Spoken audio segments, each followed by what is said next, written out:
choisis la vie. Une relation bilatérale.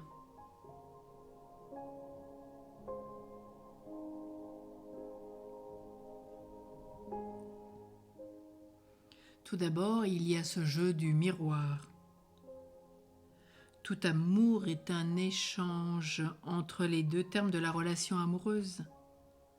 Dans le cas de l'amour maternel, la conscience de l'enfant n'ayant pas encore émergé, l'échange n'est animé et orienté que par la seule mère. Il serait cependant faux de croire que la relation est unilatérale. La mère a l'initiative de l'action, mais celle-ci provoque la réaction de l'enfant. Cela se vérifie particulièrement au niveau des émotions. L'émotion de la mère est absorbée par l'enfant qui la lui renvoie par un jeu de miroir. D'où l'importance d'un environnement chaleureux et paisible dans lequel l'enfant peut sans crainte expérimenter les sentiments qu'il découvre en lui. Dans ces échanges chargés de facteurs émotionnels qu'il entretient avec sa mère. Et puis vient cet enrichissement réciproque. Et il ne suffit pas pour l'enfant de jouir de l'attention de sa maman. Il a besoin de sentir qu'il est pour elle un objet de plaisir, de fierté. Son propre plaisir dans les échanges sera directement proportionnel à celui que manifeste sa mère. Et cela ne sera le cas que si la mère éprouve un réel enrichissement de sa personnalité dans les échanges avec l'enfant. La satisfaction qu'éprouve la mère passe par son regard, ses caresses, les jeux, le temps passé gratuitement, l'émerveillement qu'elle manifeste et dont l'enfant se nourrit, car il lui confirme sa valeur. Finalement, la qualité de la relation mère-enfant dépend principalement de la joie que tous deux ressentent à être ensemble. C'est dans cette complicité que l'enfant perçoit qu'il est compris par sa maman.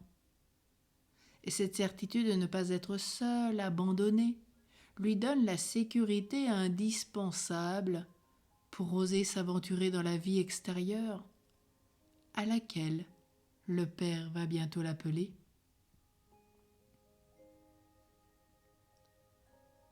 Alors demandons une grâce ce matin, de pouvoir vivre cet enrichissement réciproque pour toutes les mamans qui ont un enfant, mais pour tous ceux aussi qui sont grands-parents, qui entourent l'enfant, qui l'aident à grandir, qu'ils puissent donner cet enrichissement réciproque.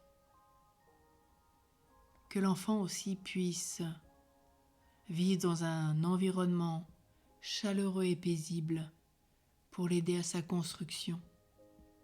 Et combien aujourd'hui il faut le préserver des médias, télévision, portable, etc., qui l'envahissent et qui l'empêchent de se structurer. Donnons-lui de la paix, du repos dont il a tant besoin pour se construire. Soyons joyeux, heureux, émerveillons-nous de tout avec lui, jouons avec lui. Il a tellement besoin de nous. Et plus il trouvera cet environnement paisible et chaleureux, plus il grandira merveilleusement bien. Il aura envie de découvrir tant de choses. Et il sait que quoi qu'il puisse vivre, quoi qu'il puisse éprouver, il pourra après en parler en toute simplicité. Quel changement il y aura dans les relations plus tard. Et puis aussi, c'est un chemin de relecture pour chacun et chacune d'entre nous dans tout ce qu'on a vécu depuis notre conception jusqu'au point où nous en sommes aujourd'hui dans notre vie, dans tout ce que nous avons à déployer.